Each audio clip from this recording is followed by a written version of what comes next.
Et si, pour la première fois dans l'histoire moderne, un refus d'argent bouleversait l'ordre du monde? Imaginez la scène, le Burkina Faso, pays enclavé d'Afrique de l'Ouest, régulièrement classé parmi les 10 nations les plus pauvres du globe, reçoit une offre inédite. La Jamaïque, elle-même marquée par l'histoire douloureuse du commerce triangulaire et de la colonisation, propose de verser la somme spectaculaire de 600 millions de dollars à titre de réparation. Pas un prêt, pas une aide conditionnée, mais un geste censé panser les blessures du passé, reconnaître les souffrances partagées et ouvrir la voie à une nouvelle ère d'amitié entre peuples autrefois opprimés. 600 millions de dollars, une somme qui, pour la majorité des Burkinabés, représente bien plus qu'un chiffre sur un chèque. C'est la promesse de routes goudronnées, là où la latérite domine encore, d'écoles modernes en lieu et place de classes de fortune sous des arbres, de centres de santé équipés dans chaque village isolé. Pour beaucoup, accepter cette somme serait l'occasion rêvée de transformer le pays, de rattraper d'un bond des décennies de retard accumulés.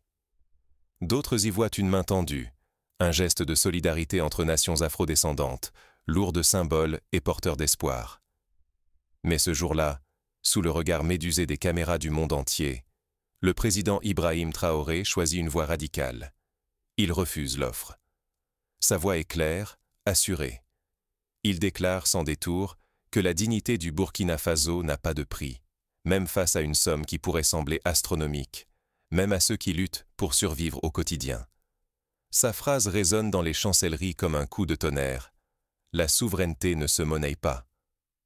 Ce refus remet en cause tout ce que l'on croyait savoir sur la réparation. Il bouleverse non seulement la logique de l'aide internationale, mais aussi celle de la mémoire partagée, du pardon et de la justice historique. Car derrière la générosité affichée, une question profonde perce. Accepter cet argent, est-ce réellement tourner la page? Ou bien n'est-ce qu'une nouvelle forme de dépendance, habillée des atours de la réconciliation? Prenons un instant pour imaginer la tentation. Accepter, c'est répondre à l'urgence. C'est donner un coup de pouce à une économie exsangue, soulager la misère dans des quartiers où l'on survit avec moins de 2 dollars par jour, offrir de l'espoir à une jeunesse qui rêve de mobilité et d'avenir. Mais accepter, c'est aussi prolonger une logique d'aide, celle qui, depuis l'indépendance, lie le destin du Burkina Faso à la générosité de l'étranger.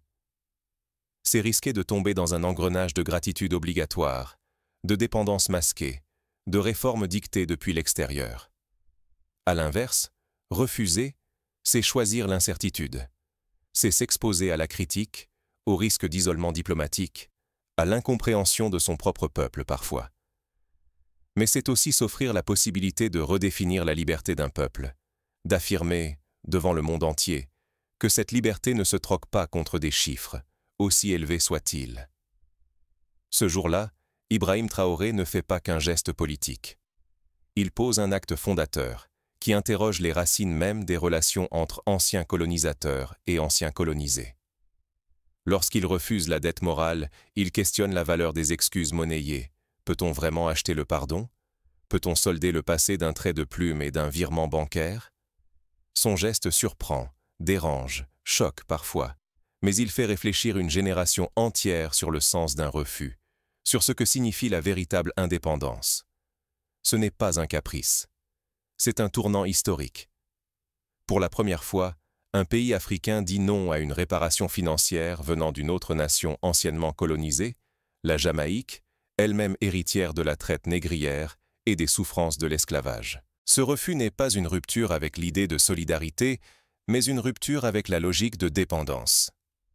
Ibrahim Traoré préfère la promesse d'un dialogue d'égal à la facilité d'un règlement comptable. Il choisit de défendre une dignité collective, même si le prix à payer est l'incertitude.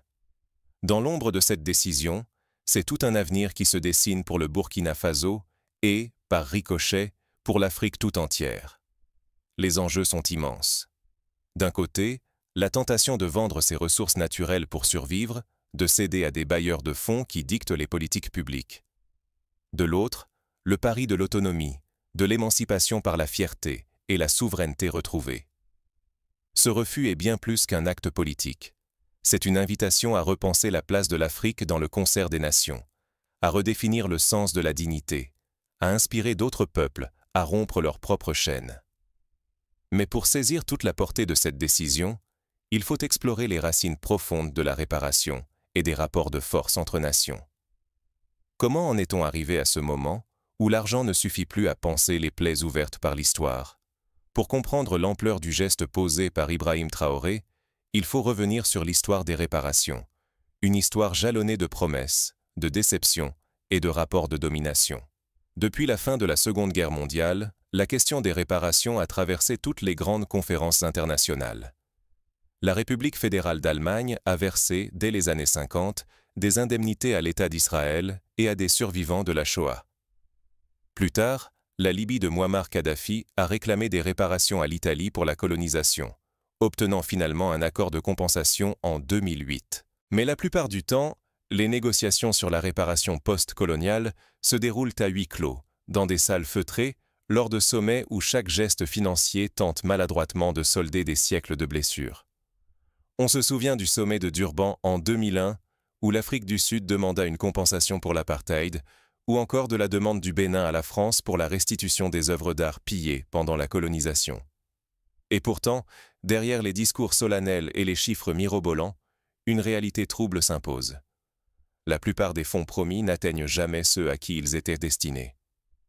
Prenons l'exemple du Nigeria, qui a reçu, dans les années 2000, plusieurs centaines de millions de dollars de la Banque mondiale pour la lutte contre la pauvreté. Une partie importante de ces fonds fut absorbée par des circuits opaques, détournés par la corruption ou subordonnés à des réformes qui, loin de libérer, ont souvent renforcé la dépendance du pays vis-à-vis de l'extérieur. Dans une enquête réalisée par l'ONG Transparency International en 2018, il a été révélé que, sur 10 $ d'aide internationale, moins de 3 atteignent les populations ciblées. Le reste se perd dans les méandres administratifs, alimente des cabinets de conseil étrangers ou finance des projets décidés sans concertation locale. Ce mécanisme recompose une hiérarchie toxique, le donateur tout-puissant, le receveur éternellement redevable. À chaque cycle de générosité, la logique implicite d'une supériorité morale s'enracine.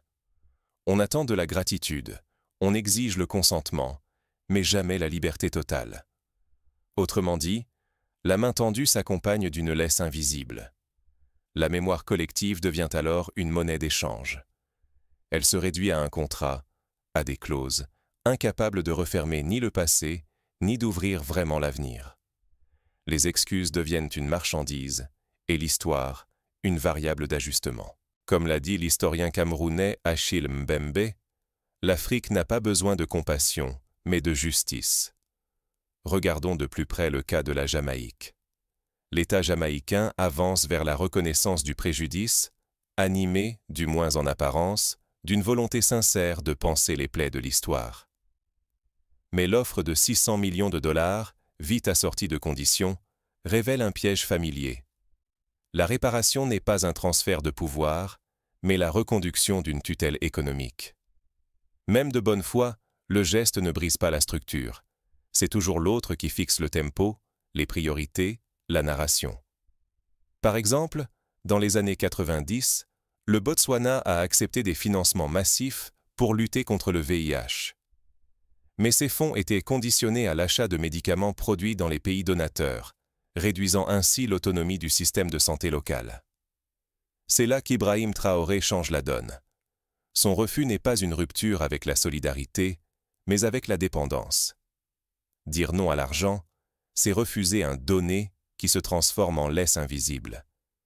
C'est rompre avec le passé, où la gratitude attendue finit toujours par devenir un instrument de contrôle. Dans l'histoire, d'autres peuples ont tenté de rompre ainsi. En 2005, la Bolivie, sous la présidence d'Evo Morales, a refusé une aide de la Banque mondiale conditionnée à la privatisation de l'eau. Ce refus a déclenché la guerre de l'eau à Cochabamba, un mouvement populaire qui a permis de conserver le contrôle public sur cette ressource vitale. Morales affirmait alors « L'eau n'est pas une marchandise, c'est un droit ». Le geste de Traoré n'est donc pas isolé. Il s'inscrit dans une longue tradition de peuples qui ont préféré l'incertitude à la soumission, le risque à la compromission. Mais il prend une dimension inédite dans le contexte africain, parce que l'Afrique a longtemps été cantonnée au rôle de bénéficiaire, rarement celui de décideurs. Derrière le refus d'Ibrahim Traoré, il y a bien plus qu'un simple différend comptable. C'est une volonté farouche de rompre la logique du don humiliant. Accepter un chèque, c'est accepter, souvent malgré soi, des conditions dictées ailleurs et une dépendance qui s'insinue par les interstices de la gratitude forcée. Les études sont formelles. La plupart des aides internationales, loin d'émanciper, cimentent la subordination. Dans 9 cas sur 10, l'argent venu du Nord repart sous forme d'intérêts, de marchés contraints ou de concessions politiques. Prenons le cas du Mozambique, qui a accepté en 2015 une aide d'1 milliard de dollars pour le développement d'infrastructures. En échange, le pays a dû ouvrir ses marchés aux entreprises du pays donateur, sacrifiant une partie de son tissu industriel local. C'est tout le piège de l'offre jamaïcaine. 600 millions de dollars. La somme est tentante, mais le prix symbolique est exorbitant. Ibrahim Traoré ne claque pas la porte à la solidarité. Il récuse qu'elle se monnaie à vil prix. Son refus n'est pas du mépris, c'est un acte fondateur, la première pierre d'une autonomie où le Burkina Faso reprend le droit de s'inventer sans tutelle. Le débat enflamme la société, bien au-delà des frontières burkinabais. Certains saluent la bravoure, y voyant l'éveil d'une génération décidée à briser ses chaînes. D'autres s'inquiètent. Sans ce soutien, le pays risque l'isolement, la précarité. Mais déjà, le centre de gravité bascule. Pour la première fois, le bénéficiaire écrit sa propre histoire, choisit sa trajectoire. Accepter l'argent, c'eût été confirmer une image de soumission que tant d'États africains traînent comme un boulet. Refuser, c'est affronter l'adversité. Le Burkina Faso mise sur une dignité retrouvée, jugée plus précieuse que n'importe quel transfert financier. Ce choix rebat les cartes du dialogue post-colonial, invitant chaque nation à interroger la vraie valeur de ses alliances. Mais l'écho de ce refus ne s'arrête pas à Ouagadougou. Il traverse les frontières, ébranle les certitudes régionales et redéfinit les rapports de force à l'échelle du continent. À Bamako, des étudiants manifestent pour réclamer la fin des aides conditionnées. À Accra, des intellectuels publient des tribunes saluant le courage du Burkina Faso. À Kinshasa, des associations appellent à la création d'un fonds africain autonome, alimenté par les ressources locales, plutôt que par des dons extérieurs. Derrière ce refus, une question demeure. À quel prix s'achète la liberté d'un peuple? Peut-on vraiment négocier sa souveraineté, la mettre aux enchères, l'échanger contre une somme, fût-elle astronomique? Quand un seul refus fait vaciller la diplomatie, que reste-t-il à imaginer? Le nom du Burkina Faso n'est pas resté lettre morte. À peine annoncé, il s'est propagé. De Ouagadougou à Bamako, d'Accra jusqu'à Kinshasa. Et si c'était l'amorce d'un effet domino? Dans les parlements africains, le débat s'embrase. Faut-il encore accepter que les excuses s'achètent en billets, ou faut-il réinventer la solidarité? Sur les réseaux sociaux, des milliers de jeunes s'interrogent. Accepter l'argent, est-ce renoncer à l'essentiel? La diaspora s'empare du récit, le retranscrit, le partage. Dans les cafés de Paris, Londres ou Montréal, la jeunesse discute ce refus comme un acte fondateur. Dire non à la réparation financière, c'est affirmer une dignité non négociable. Pour certains, c'est l'audace d'un héros. Pour d'autres, un saut dans l'inconnu. Désormais, la solidarité ne se mesure plus en transferts, mais en projets concrets. L'agriculture urbaine fleurit à Ouagadougou, portée par des collectifs de jeunes. À Bobo-Dioulasso, des start-up inventent des solutions locales pour approvisionner les villages en énergie solaire. Plutôt que de solder le passé, on s'interroge. Comment bâtir ensemble? L'échange de savoir, la coopération technique, le co-développement deviennent les nouveaux piliers des alliances Afrique-Caraïbes. Le refus de l'argent conditionné devient le socle d'alliances neuves, fondées sur le respect mutuel, non sur la dette. Mais ce choix a un prix. Le Burkina Faso risque-t-il l'isolement? Peut-être, si l'Occident agite la menace de l'exclusion ou freine ses investissements. Pourtant, ce même geste peut inspirer d'autres peuples à rompre avec le cycle de l'assistance et du pardon marchandé. Dans certaines chancelleries, la crainte grandit. Que le Burkina Faso soit dépeint comme ingrat, voire téméraire. Mais sur le continent, beaucoup saluent ce courage. La jeunesse y voit une chance unique. Refuser d'être éternellement redevable, s'emparer enfin de son avenir. La fraternité Afrique-Caraïbes se redéfinit. Elle ne repose plus sur une dette à effacer, mais sur un refus partagé de l'humiliation. Les deux continents dialoguent d'égal à égal, cherchant à s'unir dans la création plutôt que dans la réparation. Par exemple, des artistes burkinabés et jamaïcains lancent des collaborations musicales, fusionnant reggae et rythme mandingue, pour célébrer leur histoire commune et ouvrir une nouvelle page. Alors, le Burkina Faso deviendra-t-il un modèle à suivre ou tombera-t-il dans l'isolement? Tout dépendra de la capacité collective à transformer ce geste en collaboration réelle. La voie est étroite, mais le pari est lancé. Face à l'incertitude, une question persiste. Ce refus va-t-il enclencher un mouvement durable ou s'éteindre dans la tempête diplomatique?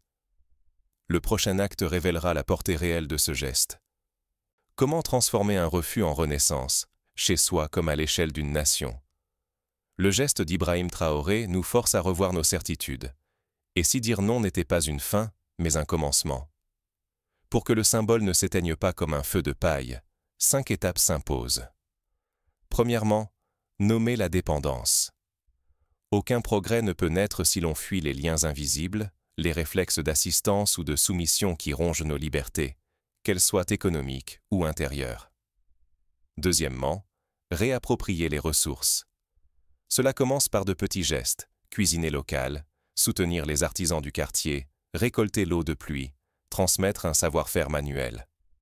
Dans les campagnes burkinabais, des coopératives féminines montrent l'exemple en transformant le karité en beurre exporté localement, sans passer par les circuits imposés par les multinationales. L'autonomie collective jaillit de la somme de ces choix ordinaires. Troisième étape, bâtir une conscience économique. Comprendre l'origine de l'argent, à qui il profite réellement, discerner pourquoi certains dons entretiennent la dépendance. Interroger, comparer, exiger la transparence. C'est déjà semer les graines d'une révolution à notre portée. Dans les lycées, des clubs d'économie sociale et solidaire voient le jour, sensibilisant la jeunesse à l'importance de la gestion locale des fonds. Quatrième clé, forger des alliances d'égal à égal. Il ne s'agit plus d'espérer un sauveur, mais de miser sur la réciprocité et l'échange. Chercher l'entraide entre pairs, tisser des réseaux solidaires, relier les communautés sans hiérarchie ni soumission. Au Sénégal, des villages ont tissé des partenariats directs avec des villes françaises pour développer des réseaux d'eau potable, sans passer par les grands bailleurs internationaux. Enfin, mesurer la dignité. Inventer d'autres indicateurs. Degré d'autosuffisance alimentaire, nombre d'initiatives coopératives, liberté de décision locale. Car la souveraineté ne se réduit pas à la richesse, mais à la faculté de choisir sa voie.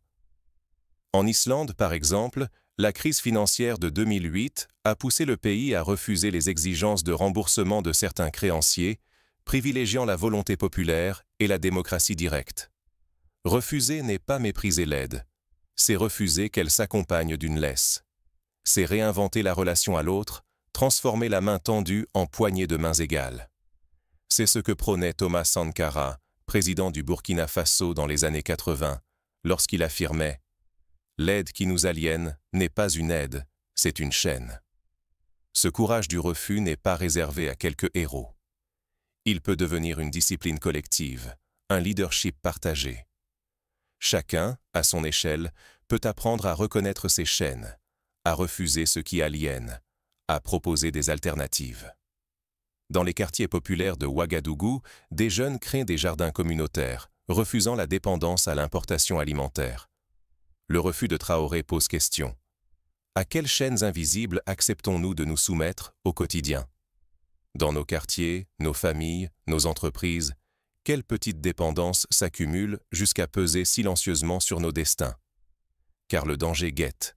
Si ce symbole ne se traduit pas en actes, la logique de dépendance reprendra le dessus, tôt ou tard. Le courage d'un refus s'épuise s'il ne s'incarne pas dans des pratiques partagées, dans des institutions nouvelles, dans un autre rapport au monde. À chacun de s'approprier ce geste. Qu'il devienne le début d'un chemin et non une parenthèse vite refermée. Mais la portée de l'acte de Ouagadougou dépasse les frontières du Burkina Faso ou de la Caraïbe. Il invite chaque peuple, chaque individu, à revisiter son propre rapport à la souveraineté.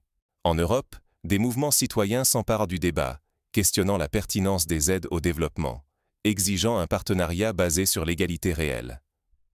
Face à la tentation de céder par fatigue ou par facilité, une question demeure. Serons-nous capables de transformer ce refus en horizon commun? La suite exige de sonder nos propres chaînes et d'imaginer ce que pourrait être un nouveau contrat de dignité. En Afrique du Sud, après la fin de l'apartheid, la Commission Vérité et Réconciliation a prouvé que la reconnaissance symbolique des torts pouvait parfois compter plus que l'argent. La dignité ne s'évalue pas, elle s'affirme. Oser dire non, c'est choisir de s'incarner pleinement. Devant une proposition vertigineuse de 600 millions de dollars, le Burkina Faso a décidé de refuser ce que tant d'autres auraient accepté sans hésiter. Ce geste n'est pas symbolique. Il questionne chacun de nous. Peut-on vraiment mesurer la valeur d'une excuse si elle se réduit à une somme ou à un chèque signé? Prendre l'argent, c'est opter pour la facilité immédiate, mais aussi accepter un lien de dépendance silencieux, une main tendue qui rappelle qui possède et qui subit. Refuser, c'est affronter la solitude, l'incertitude, parfois l'incompréhension. Mais c'est aussi choisir sa propre voie, tracer une frontière entre ce qui s'achète et ce qui se protège. Le danger véritable n'est pas la pauvreté ou la perte d'un soutien financier. Il se cache dans l'oubli que la liberté, pour une nation comme pour une personne, se construit d'abord dans la capacité à refuser ce qui ne s'achète pas. En posant ce non, le Burkina Faso nous invite à repenser notre relation à l'autonomie. Sommes-nous capables de payer le prix de la dignité? De renoncer à la facilité pour défendre une valeur qui ne s'évalue pas en billets? Le refus des 600 millions de dollars par Ibrahim Traoré n'est pas un coup d'éclat. C'est un miroir tendu à tous. Il rappelle que la souveraineté ne se négocie pas, ne s'achète à aucun prix. Dans ce choix radical, se dessine la promesse d'un avenir où les peuples blessés dialoguent enfin d'égal à égal, sans dette ni excuses tarifées. Peut-être est-ce là la vraie réparation, retrouver la force de refuser pour s'autoriser à rêver d'autres horizons. Une souveraineté qui se choisit, jour après jour, dans le silence d'un simple non. C'est ainsi que commence la véritable révolution, dans le courage de refuser l'inévitable, pour redonner du sens au mot liberté. À chacun désormais de se demander « Jusqu'où irai-je pour préserver ma dignité ?»